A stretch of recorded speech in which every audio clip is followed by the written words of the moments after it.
Hello dear class 10th। I hope कि आपको displacement reaction बहुत ही ईजिली समझ में आ गया होगा। आज का जो टॉपिक है वो आपके केमिस्ट्री फर्स्ट चैप्टर में आप शुरू से जानते हैं।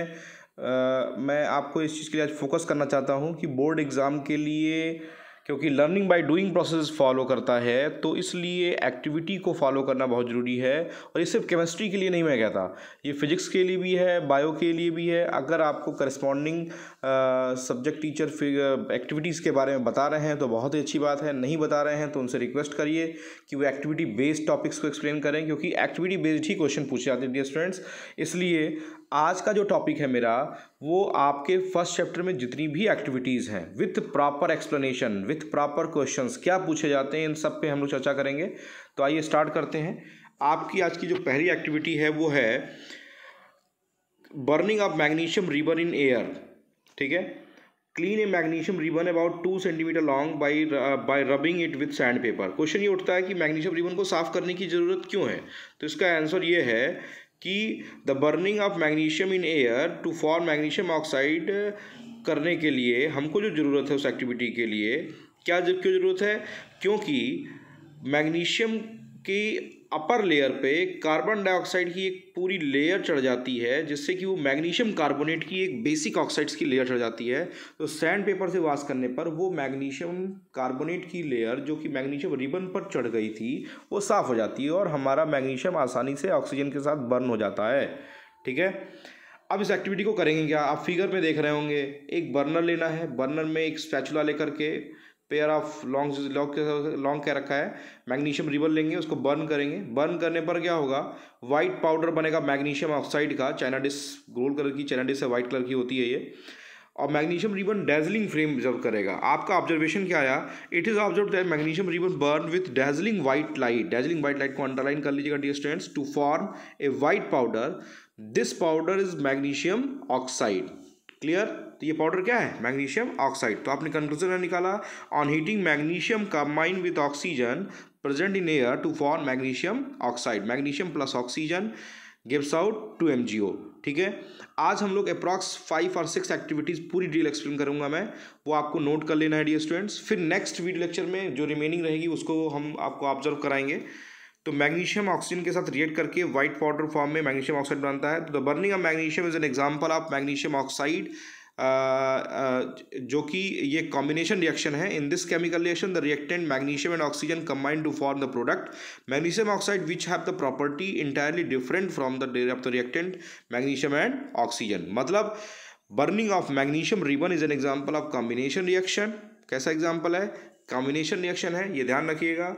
प्रिकॉशन क्या करना है, perform this activity in the presence of a teacher, because यहाँ पे आपकी जो डैजलिंग फ्लेम होती है आपकी आंख को नुकसान पहुंचा सकती है। ठीक है, अगली एक्टिविटी देखते हैं। To study the reaction between lead nitrate and potassium iodide. कल मैंने आपको डबल डिस्प्लेसमेंट में एग्जाम्पल में बताया था।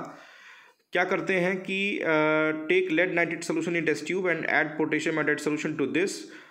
क्या ऑब्जर्व करते हैं, लेड नाइट्रेट सोल्यूशन लिए, इसमें हमने पोटेशियम आयोडाइड सोल्यूशन मिलाया। After mixing of 2 solutions yellow precipitate of lead iodide मिलता है। Mixing potassium iodide solution in lead nitrate solution give yellow precipitate of lead iodide. कल मैंने आपको एक्सप्लेन किया था ये एक्टिविटी, तो ये डायग्राम बना करके ही आप इसको ऑब्जर्व करिएगा। येलो प्रेसिपिटेट क्या बना, लेड नाइट्रेट PbNO3 2Ki के साथ रिएक्ट कर रहा है, PbI2 बन रहा है जिसको कि लेड आयोडाइड कहते हैं, और 2KNO3 इसको पोटेशियम नाइट्रेट कहते हैं। ठीक है, lead nitrate solution reacts with potassium iodide solution to form yellow precipitate of lead iodide. Yellow precipitate किसका बनता है, lead iodide. The reaction between lead nitrate and potassium iodide किसका एग्जांपल है, डबल डिकम्पोजिशन या डबल डिस्प्लेसमेंट रिएक्शन भी इसको कहते हैं। डबल डिकम्पोजिशन भी कह सकते हैं, डबल डिस्प्लेसमेंट रिएक्शन कह सकते हैं। It is also an example of ionic reaction dear student, because ये आयनिक रिएक्शन है, बहुत ही फास्ट होता है। PbI2 is form insoluble precipitate, that's why it is also known as precipitate reaction. देखिए PbI2 के सामने एक एरो बनी होगी डाउनवर्ड, इसीलिए इसको प्रेसिपिटेशन रिएक्शन भी कहते हैं। क्लियर, चलिए अगला activity number 1.3, to study the reaction between zinc and dilute sulphuric acid. ये भी कल मैंने बताया था, HCl के प्रेजेंस में take a few zinc granule in a conical flask, add dilute hydrochloric acid. ठीक है, do you observe anything happening around the zinc granules touch the conical flask if there are any change in temperature. तो देखिए हमने क्या किया, cork glass tube लिया हुआ है, कोनिकल फ्लास्क लिया हुआ, डाइल्यूट सल्फ्यूरिक एसिड लिया, जिंक ग्रेन्यूल डालते हैं।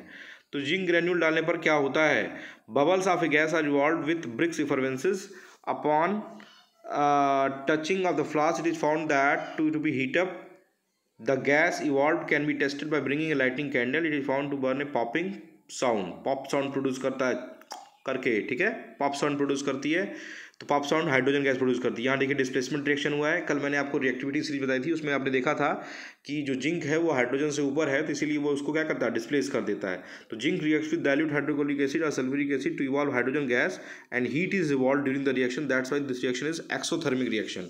ये कैसा रिएक्शन है, एक एक्सोथर्मिक रिएक्शन है, और इस रिएक्शन में हीट इवॉल्व होती है, ये ध्यान रखिएगा। और ये डिस्प्लेसमेंट रिएक्शन का एग्जाम्पल तो वही है।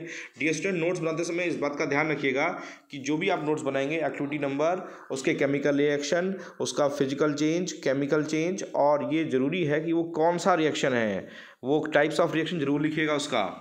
चलिए, activity number 1.4 to demonstrate the phenomena of rusting. Rusting कैसे होता है?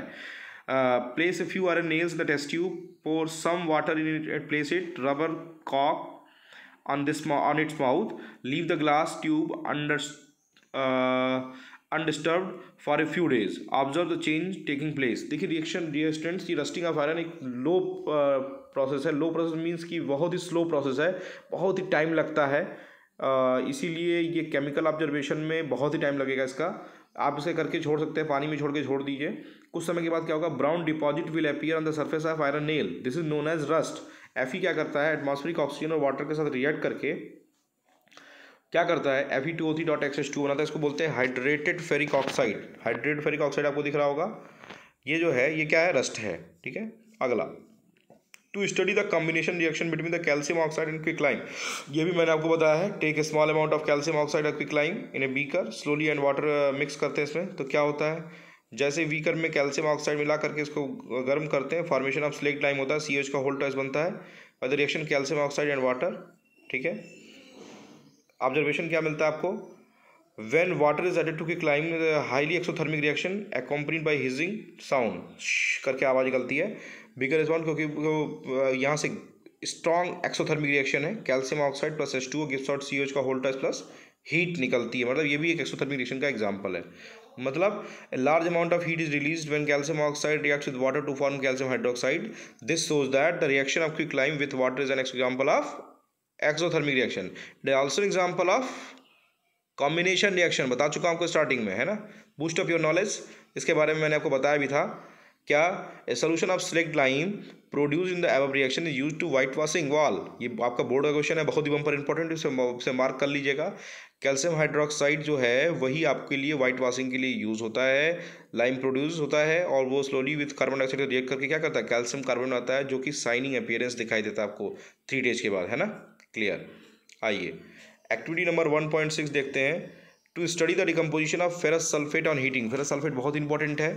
देखिए 2 ग्राम ऑफ फेरस सल्फेट लेते हैं crystal in a dry boiling tube, note the colour of the ferrous sulphate solution, क्या कलर है, ग्रीन कलर होता है। देखिए डायग्राम में अगर आप ध्यान से देखें तो टेस्ट ट्यूब में देखिए फेरस सल्फेट लिया गया, ग्रीन कलर का है, बर्नर से इसे बर्न करते हैं, बर्न करने पर क्या होता है, हाइड्रेटेड फेरस सल्फेट। मैंने आपको उस दिन भी बताया था जब मैंने एक्टिविटी बताई थी, आप फेरस सल्फेट वर्ड नहीं यूज़ करेंगे, आप बोलेंगे एक्वस फेरस सल्फेट या फिर हाइड्रेटेड फेरस सल्फेट सोल्यूशन। इसमें जब फेरस सल्फेट सोल्यूशन होता है FeSO4.7H2O, इसको ग्रीन विट्रॉल भी कहते हैं, मैंने आपको बताया था आपको। Ferrous sulphate, hydrated ferrous sulphate is also known as green vitriol. It colour loses their water to form crystallisation when heated and form anhydrous ferrous sulphate, white colour का हो जाता है। ये ध्यान रखिएगा, FeSO4 का सिर्फ कलर कहा जाए तो वो वाइट कलर का होता है, लेकिन FeSO4.7H2O कलर कहा जाए तो इसे क्या बोलते हैं, ये जो होता है ये ब्लू कलर का होता है, ब्लू कलर है, ग्रीन कलर का होता है, और इसको ग्रीन विट्रॉल बोलते हैं। तो एक्वस फेरस सल्फेट और फेरस सल्फेट में डिफरेंस है student. Aqua ferrous sulphate is green in colour and ferrous sulphate is generally white in colour. अब इसको जब हीट करते हैं तो ये क्या होता है, ये Fe2O3 plus sulphur dioxide plus sulphur trioxide gas बनाता है। Fe2O3 ब्राउन सॉलिड होता है, SO2 और SO3 दो गैस निकलती हैं, इनका इसको स्मेल करके भी डिटेक्ट कर सकते हैं, और सल्फर डाइऑक्साइड डिटेक्ट करने का तरीका मैंने बताया था, इसको पोटेशियम डाइक्रोमेट में पास कर दीजिए, ऑरेंज कलर ग्रीन कलर में कन्वर्ट हो जाता है ना। ये देखिए इसके केमिकल रिएक्शंस आपको दे रखे हैं। फेरस सल्फेट को पहले हीट किया तो हाइड्रेटेड फेरस सल्फेट से फेरस सल्फेट बना एनाइड्रस, फिर इसको हीट किया तो Fe2O3 निकाला। It is an example of decomposition reaction, you know well. बहुत ही बम्पर इंपॉर्टेंट क्वेश्चन था ये वाला। अगली एक्टिविटी देखते हैं, to study the thermal decomposition of lead nitrate solution, take 2 gram of lead nitrate powder in a boiling tube. ये पिछले साल अभी एक्टिविटीज़ ये क्वेश्चन आई थी, क्या क्वेश्चन पूछा था मैं आपको इन्फॉर्म करता हूँ। इस डायग्राम में देखिए लेड नाइट्रेट क्रिस्टल लिया गया है, इसको बर्न करते हैं तो बर्न करने पर होता क्या है, आइए देखिए। थर्मल डिकम्पोजिशन का एग्जाम्पल है।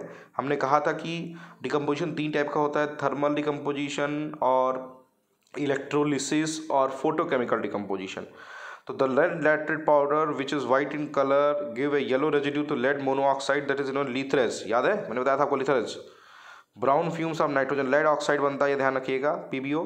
Brown fume of nitrogen dioxide are revolve and also colourless gas revolve which rekindles a glowing splint. This gas is oxygen, मतलब ऑक्सीजन जो है इसको बर्न करने पर और तेजी से बर्निंग होने लगेगी। NO2 जो होती है ब्राउन फ्यूम देती है, ध्यान रखिएगा। In the above reaction lead nitrate is breaking down into 3 compounds, lead monoxide, nitrogen dioxide और ऑक्सीजन। ये बैलेंस करने के लिए क्वेश्चन आता है डियर स्टूडेंट्स। तो ये डिकम्पोजिशन रिएक्शन है। Since the decomposition reaction lead nitrogen brought by heat, that's why it is thermal decomposition, ठीक है। Electrolytic decomposition, electrolysis of water देखा जाए। Now answer the following questions. इसके बारे में आपको डिटेल बता ही चुका हूँ डियर स्टूडेंट्स। इस डायग्राम को आपने बनाया भी होगा, एक बार और बना लीजिएगा और इसकी इलेक्ट्रोलिसिस के क्वेश्चंस भी लिख लीजिएगा। इससे जो क्वेश्चंस पूछे जाते हैं वो ऑब्जर्वेशन मैंने आपको दे दिया है, इनको एक बार देख लीजिएगा। कहाँ पे वॉल्यूम डबल होता है, कहाँ वॉल्यूम कम होता है, एनोड कैथोड, इसके बारे में फुल डिस्क्रिप्शन मैंने आपको प्रोवाइड किया हुआ डियर स्टूडेंट। एसिडिफाइड वाटर को electrolysis producing H2NO2 gas by the ratio 2:1 ratio, ये ध्यान रखिएगा, ये क्वेश्चन बहुत इंपॉर्टेंट है। तो इस तरीके से आज की जो इतनी एक्टिविटीज़ थी वो मैंने आपसे डिस्कस कर दी थी स्टूडेंट्स। बाकी एक्टिविटीज़ आपको नेक्स्ट वीडियो लेक्चर मंडे को मिलेंगी। इन सारी एक्टिविटीज़ को नोट कर लीजिएगा, इसके ऑब्जर्वेशन पॉइंट्स को जरूर नोट करिएगा, उससे बहुत सारे क्वेश्चन बनते हैं, ठीक है। तो इसके अलावा अगर आपको कोई प्रॉब्लम आती है कि नहीं सर हमको नहीं समझ में आया, कोई प्रॉब्लम है, तो you can inform me and my WhatsApp number on screen board और WhatsApp number is given previous lecture. And एक बार और रिक्वेस्ट है आपसे, बहुत कम बच्चों ने मुझे नोट्स बना के भेजे, तो रिक्वेस्ट है कि नोट्स प्रॉपर बना करके मुझे व्हाट्सअप करें और प्रॉपर नोट्स बनाएं। ये रिक्वेस्ट है कि जब आप बोर्ड में, ये मेरा आपका वादा है, रिक्वेस्ट नहीं है, वादा है कि आप जो बोर्ड एग्जाम में एग्जाम देंगे तो आपको लगेगा कि सर ने जो पढ़ाया है वो सारे क्वेश्चन पेपर में आए हुए हैं। तो इसलिए मैंने जैसे पढ़ाया आपको उसी तरीके से पढ़ करके इनको सॉल्व करना है, ठीक है डियर स्टूडेंट्स। तो इस तरीके से आप इन सातों एक्टिविटीज़ को तैयार कर लीजिएगा। Next activity next video lecture में आपको प्रोवाइड करूँगा। Thanks for watching my videos and please share it, please comment and like it. अगर आपको लगता है कि सुमित सर ने आपकी मदद की है, सुमित सर ने आपको पढ़ाया है, आपका ज़्यादा बेनिफिशियरी है, तो रिक्वेस्ट है कि इसको फॉरवर्ड करिए मैसेज को, इसको कमेंट करिए, लाइक करिए। Thank you.